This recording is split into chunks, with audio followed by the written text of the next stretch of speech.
Hi everyone, I hope you're good guys and welcome for a new video. So today we're gonna talk about arpeggiator, and actually never really created a rack with arpeggiator. I mean, I use it sometime, but was never really like to work as a proper arpeggiator, and the reason is mainly because I don't use them that often in my own productions, but I always wanted to create something like to have a rack where I can quickly have an arpeggiator that I want to put in the background if I need something very simple and straightforward to like kind of quickly get rid of it and improve my workflow. But I also wanted something a bit different than something very basic, you know. So yeah, the idea was to have a rack, a simple rack that can quickly get nice arpeggiator, but being able as well to have something original. And the way is I like sometimes to use arpeggiator and add a little twist to kind of make it sound like a sequencer. Not a sequencer, but like acting like, and it looks like your arpeggiator is more like playing like a sequencer. So that's what I've done with this rack, but I come back to this later. We're gonna first have a listen how does it sound. So it got multiple purpose.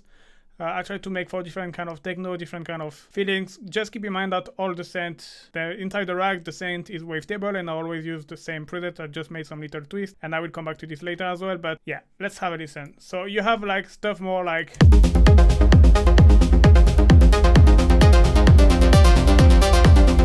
if you do like big time techno, if you do more hypnotic, you can get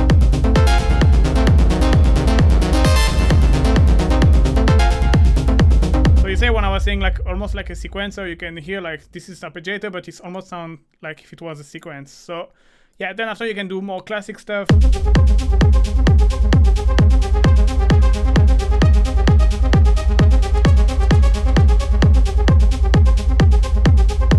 But can be used as a bass as well.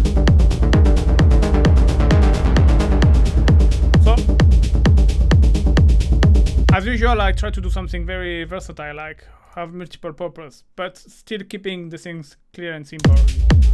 This is like a kind of glidey arpeggiator. And you have something more. If you do melodic techno, maybe.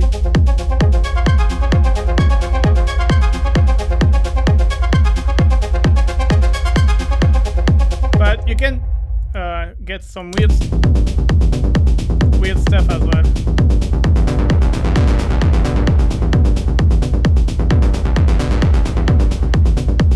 And you can play it more like a key as well. Maybe I need to reduce the BPM.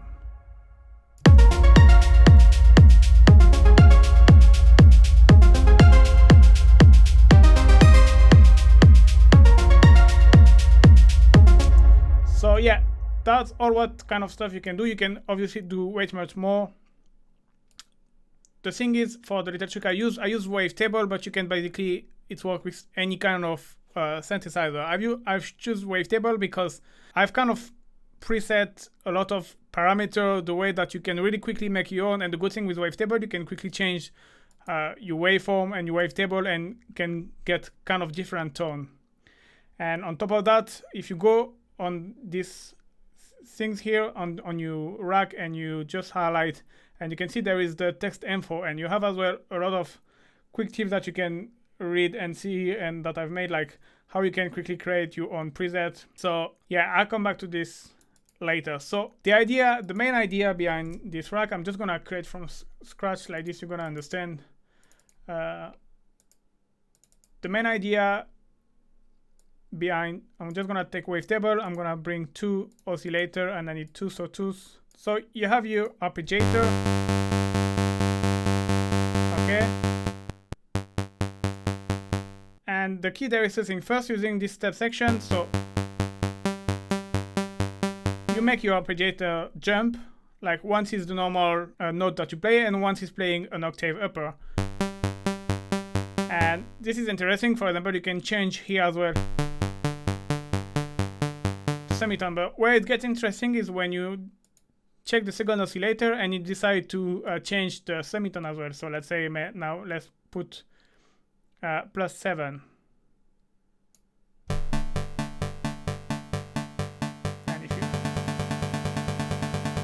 And if you play, that was just one single note, but if you play chords,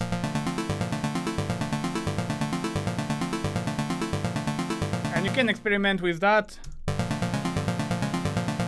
and really get weird vibe. And that's what I've done basically. The rack, the main macro of the rack is so you can control the filter, you can control the attack. I assigned to macro 2, and the decay and release to macro 3. And what I've done is you have the style of the arpeggiator on macro 5, the rate of the arpeggiator on macro 6, and so then you have here the macro 7, so the distance you want your arpeggiator to jump, and you have the pitch of your second oscillator. And one thing I haven't said is like I put this one on minor, and then you can select the key on. So basically here, let's say I'm in G, so I have to select until I get to G. But this can be interesting. Like for example, let's say you want to play in A minor, but you set your arpeggiator in G minor. It can be nice to experiment, and especially if you look for a weird tone, obviously. If you want something more like classical, or just keep the same scale. But if you want weird stuff, can be interesting. And yeah, that's mainly how I create the rack. So then on top of that, I say, okay, I create this wavetable preset. You can see I use the saw plus with bass as oscillator 1 and the saw plus with Zetina as oscillator 2. And I've kind of wanted to create a kind of basic default preset for wavetable, but that sounds great and that you can tweak easily. So that's why that's what I've done. I add a bit of sub oscillator, and I slightly detune -7 semitone, and you want this one +7 semitone. This is something I like to do if you want to get this kind of nice detune effect. Add a bit of character to your sound. This is one of the tips I gave in my Wavetable Techno tips. I have a playlist with a lot of short tips like this to kind of make you preset your own. So I will put the link in the description if you want to find out more. And then I just have a low pass filter, and that is modulated by the amplitude envelope. Sustain, this you can have to your taste, and then you have the attack. So again, value that work well as an attack: 30 milliseconds, 60 milliseconds, like multiple of 15, like 15, 30, 60, 120. Usually that work well.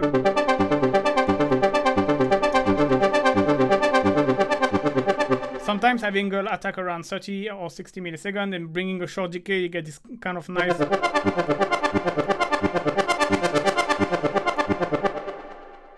plucky kind of arp. And yeah, do not hesitate, if you found the sound too plucky, do not hesitate to reduce this. As all the different presets, it's always the same wavetable patch, but maybe I change a little bit the filter envelope. Maybe you can add some unison. So like I said, you can go there, and on the text info you can see you have some tips. So activate unison for the tune or transy effect. So you can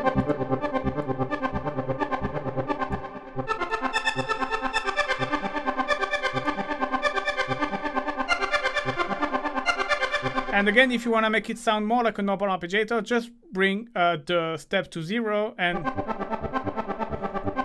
or either that, or either just bring like this one to 0 as well it works, and bring this one, like for example, to 0, and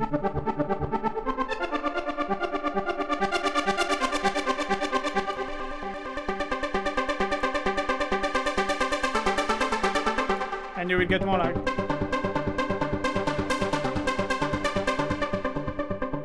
You will get more like kind of a classic arpeggiator, but that's great. I really recommend to experiment, like put like kind of weird value here, 9 and 3, especially if you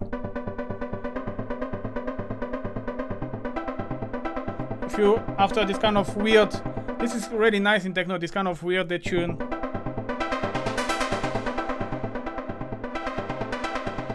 So you see, when I was saying like your arpeggiator act kind of like a sequencer, it's because kind of looking more like a sequence than an arpeggiator, even though if it's still an arpeggiator. So yeah, you can. There's that. What other things I've put? Yeah, you can play with the glide. So, for example, on this example, you see this more kind of glidey arp as well. It's to do. It's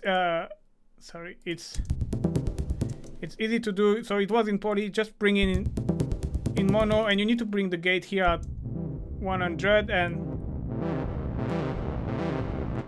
maybe playing a higher note.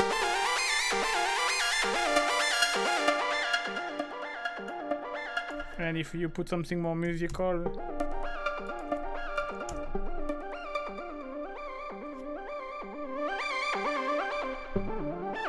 it's always obviously depend if you want something weird or something more like musical. Yeah. So you can activate the glide. So as you can see, it's always the same preset. I basically haven't changed anything, but this kind of little detail can quickly help you make your own preset, obviously.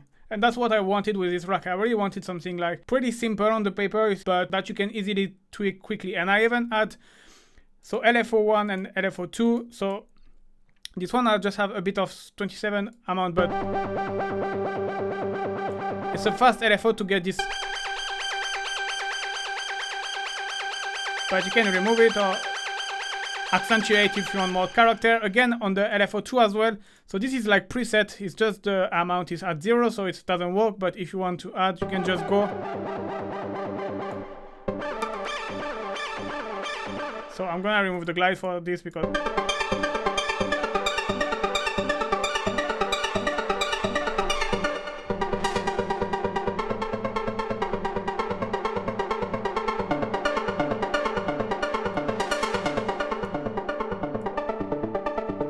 that's how it sounds without the LFO. And here, don't be shy to change as well. I've put 12 semitone, but you can put something like 7 or again. Don't be scared to experiment.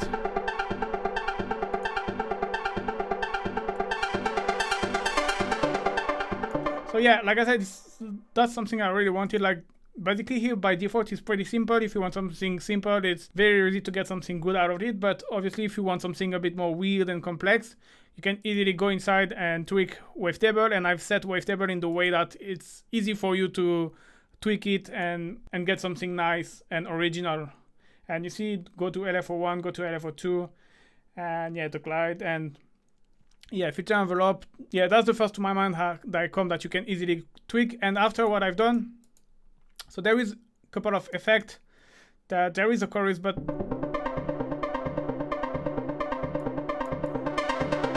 as you can see, the chorus is not working.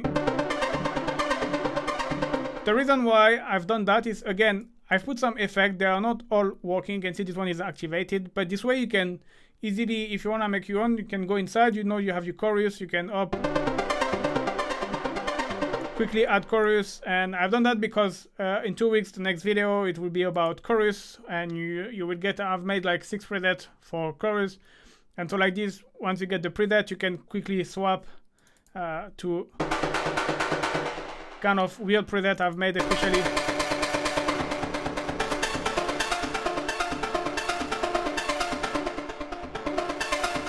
so again, simple interface, but always finding a way to quickly appropriate yourself the preset and make it your own. So I had a bit of overdrive. So then after all the effect is not the most important things, because it's that you can change and make your own.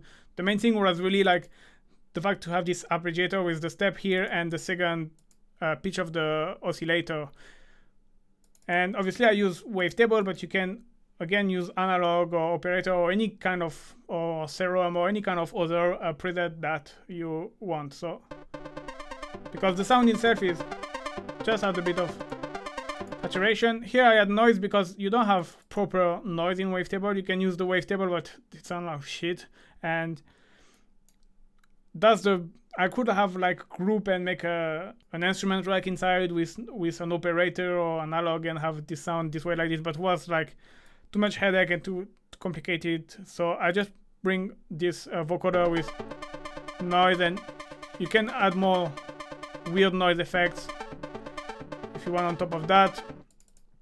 So that's sharp. Is let me bring this kind of a bit of crispiness and buzziness to your sound. So this one was deactivated by default. It's up to you if you want to put it or not. Same with the noise. I've put them because, you know, it's like, okay, maybe you want them. If you want them, you leave them. If you don't want, you just deactivate. But they are here, and then when you drop it to the rack, it's way much more quicker for your workflow to have them already and then just decide to get rid of them or not. And then saturator. This is mainly for loudness purpose. And then just echo. So it's just a delay. I don't have much to say about. 30%, you know, I like usually to don't go too much because otherwise it's kind of overpowering you on your original sound. I put quite a long feedback. The thing is, I was just looking for a delay that works well with arpeggiator because, you know, it can be hard sometimes because obviously it's like there is no space between notes. It's always a note playing most of the time, especially if you play on 16 note like here. But this preset was working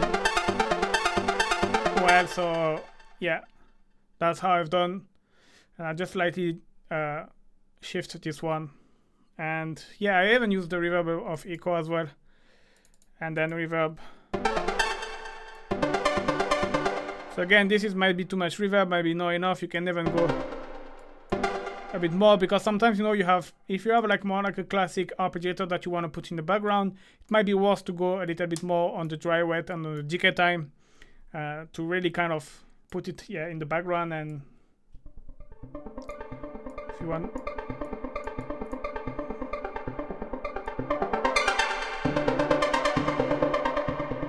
and yeah, that's pretty much how I made the rack. Alright, and one thing I almost forgot to talk about, it's, for example, the length of your arpeggiator, how it's played, how it can influence the harp itself. So if, for example, here in this sound, you can hear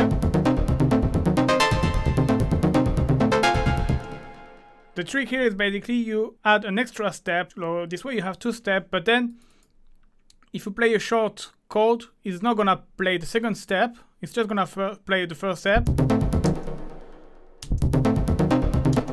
But if you play a longer note, you can hear it's jumping.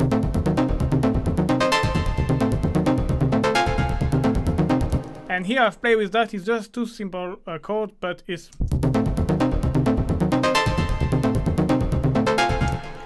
and that's an interesting way to create kind of arpeggiator, which is kind of sounding a bit like a sequence as well. And that's what I've done as well here. I call it short, but like if you want to play it more like a kind of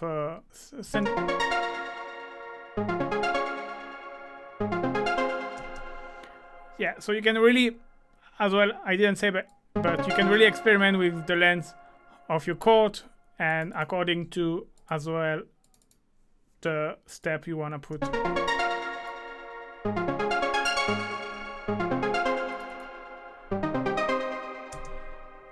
And one thing I didn't really mention, but as well, you can change the style of the arpeggiator and try different things.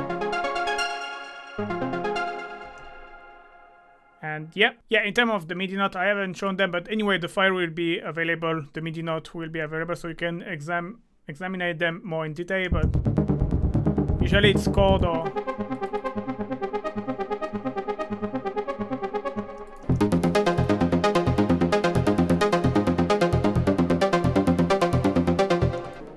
so again, I cannot emphasize this enough. You can feel free really to change to the wavetable, change the detune, change the unison, play with the envelope. Really, that's why I choose Wavetable, because there is a lot of way easily to quickly shape and make your own. You can check here as well in the text info mode to find out more. And yeah, I think it's a great way to quickly get original idea, but without having 10,000 parameters to move. And it's kind of a different way to use with this transposition notes. So yeah, I hope guys you like it. Do not forget to like and subscribe. The rack is available for free. And thank you very much for watching guys, and see you soon. Bye bye.